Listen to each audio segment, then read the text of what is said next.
Hello friends, myself Dr. Sabita Kumari, Senior Consultant Obstetrics and Gynecology in Delhi NCR, Faridabad.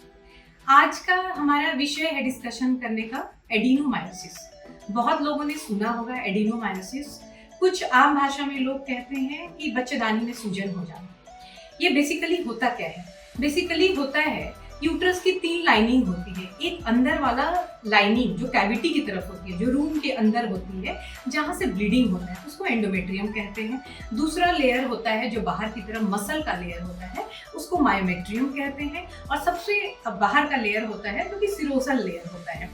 तो ये endometrial lining जो होती है, ये कई बार अपनी जगह से हटके हार्मोनल ओवर एक्टिविटी की वजह से या कई बार कारण अननोन बताया जाता है, ये मसल में ये एंडोमेट्रियम का छोटे छोटे टिश्यू अपनी जगह बना लेते हैं। इसमें क्या होता है कि एक कारण, जैसा कि हमने बताया कि एडिनोमायोसिस का कारण ये पूरे यूट्रस पूरे वॉल में है तो एडिनोमायोसिस कहते हैं, और एक जगह अगर लोकलाइज्ड है तो ये एडिनोमायोमा कहलाता है।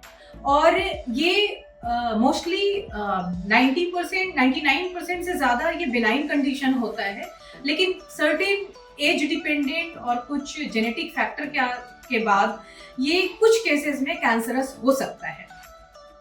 लेकिन हमारे पास मोस्टली जो महिलाएं आती हैं रिप्रोडक्टिव एज ग्रुप की होती हैं, क्योंकि ये हार्मोन मेडिएटेड है। मोस्टली प्रॉब्लम इसके पीछे जो होता है हार्मोन एस्ट्रोजन, इसका रीजन होता है। और एस्ट्रोजन प्रोजेस्टेरोन, जैसा कि हम जानते हैं, मुख्यतः 2 प्रकार के फीमेल सेक्स हार्मोन होते हैं। तो उसमें इम्बैलेंस होने से, एस्ट्रोजन की एक्टिविटी अधिक होने से ये प्रॉब्लम होती है।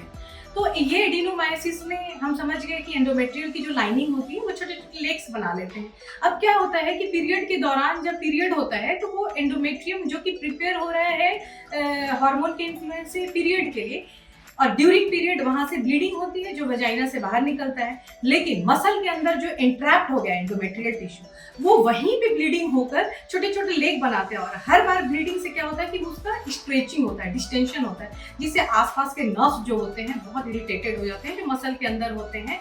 और स्ट्रेचिंग की वजह से और नर्व्स के ऊपर प्रेशर की वजह से इन्फ्लेमेशन, फिर फॉलोड बाय इन्फ्लेमेशन हो जाता है। उसकी वजह से सीवियर डिस्मेनोरिया, मतलब पीरियड के दौरान बहुत ज़्यादा, इसको प्रोग्रेसिव डिस्मेनोरिया कहते हैं। जैसे जैसे पीरियड होता जाता है, बढ़ता जाता है, वैसे वैसे डिस्मेनोरिया यानी सीवियर पेन होता जाता है। तो मोस्टली महिला जो आती है वो आती है कि हेवीनेस हो रहा है, बहुत ज़्यादा माहवारी में ब्लड लॉस हो रहा है और बहुत ज़्यादा दर्द होता है। धीरे धीरे ये दर्द जब तक पीरियड होता है तब तक ये बढ़ता जाता है।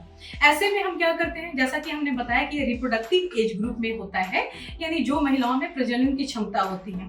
इसमें अगर इनफर्टिलिटी, महिला इनफर्टिलिटी के साथ भी आती है कि ये प्रॉब्लम है और बच्चा कंसीव नहीं हो पा रहा है, तो हम लोग इसमें इसका जो स्पेसिफिक डायग्नोसिस का टेस्ट होता है, अल्ट्रासाउंड होता है, टीवीएस ट्रांस वेजाइनल सोनोग्राफी, उससे एग्जैक्टली पता चलता है कि क्या पोजीशन है। तो उसमें हमें दिखता है, एक स्पेशल तरह का अपीयरेंस दिखता है एडिनोमायोसिस का।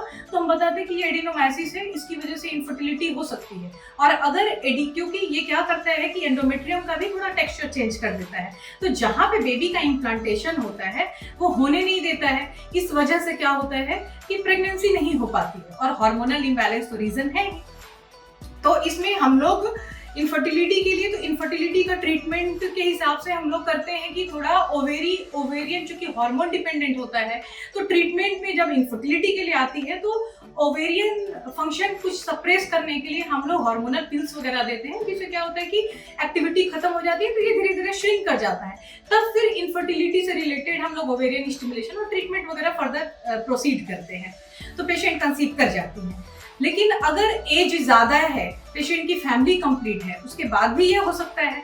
तो अगर उसके बाद होता है और हमें पता चलता है एडिनोमायोसिस है, तो और पेशेंट अगर यूट्रस प्रिजर्व करना चाहती है और ये लोकलाइज्ड है, जिसको एडिनोमायोमा कहते हैं, तो उसमें हम लोग एडिनोमायोमेक्टमी एक लैप्रोस्कोपिक मेथड से किया जाता है, वो कर देते हैं। वो सिर्फ वो गोला हम लोग निकाल देते हैं, रिपेयर कर देते हैं और पेशेंट का प्रॉब्लम सॉल्व हो जाता है। और अगर बिल्कुल फैमिली कंप्लीट है, पेशेंट चाहती है कि यूट्रस नहीं रखना है, वैसी स्थिति में अगेन लैप्रोस्कोपिक मेथड से टोटल लैप्रोस्कोपिक हिस्टेक्टोमी करते हैं और डिपेंडिंग अपॉन एज ओवरी छोड़ना है नहीं छोड़ना है ये डिसीजन लेते हैं, क्योंकि हमने बताया कि ओवेरियन हार्मोन का सिर्फ हमारे मेंस्ट्रुअल साइकिल और रिप्रोडक्शन पे ही रोल नहीं है, उसका बहुत मेजर रोल हमारे हार्ट के प्रोटेक्शन के लिए भी है, हमारे बोन के प्रोटेक्शन, क्योंकि एस्ट्रोजन डेफिशिएंसी से आगे चल के ऑस्टियोपोरोसिस हो सकता है। ऑस्टियोपोरोसिस जैसा कि हम जानते हैं कि सिंपल ट्रिवियल इंजरी, जस्ट थोड़े से नॉर्मल मूवमेंट से भी फ्रैक्चर हो सकता है